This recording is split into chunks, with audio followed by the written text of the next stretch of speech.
देश में दो ही लोगों का झगड़ा चल रहा है, एक वामपंथी है, वो कुपड़ है, उन्होंने पढ़ा सब है लेकिन गलत पढ़ा है, और एक ये वाले उन्होंने पढ़ाई नहीं है। कैसे बोलते हैं, हमारे वेदों में देखे नहीं है कैसे।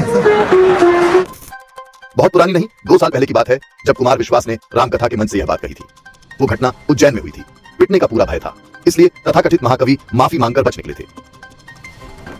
कोई कल्पना नहीं कर सकता था कि राष्ट्रीय स्वयंसेवक संघ के जिन करोड़ों स्वयंसेवकों को लेकर अपमानजनक टिप्पणी की गई थी, उसी का शीर्ष नेतृत्व इसे ऐसे भुला देगा मानो कुछ हुआ ही नहीं।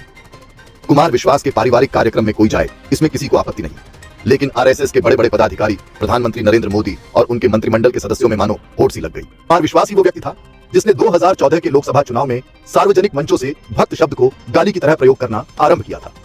कांग्रेसी कुशासन से त्रस्त होकर जिस भी हिंदू ने नरेंद्र मोदी को देश का प्रधानमंत्री बनाने का सपना देखा, उन सबको भक्त कहकर खारिज करने का श्रेय इन्हीं महोदय को जाता है।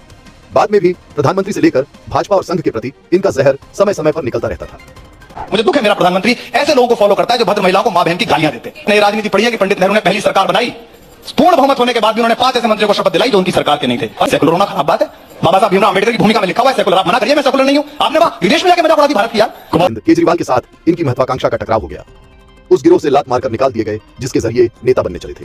रातों रात राष्ट्रवादी बन गए। हालांकि दूसरा पैर कांग्रेस में भी मजबूती से जमाए रखा। 2018 में राजस्थान में जब अशोक गहलोत सरकार बनी तो उसने कुमार विश्वास की पत्नी को राजस्थान लोक सेवा आयोग का सदस्य नियुक्त किया। यह पूरी तरह से राजनीतिक नियुक्ति होती है। वहां रहते हुए उन पर भर्तियों में घोटाले और रिश्वतखोरी तक के आरोप लगे।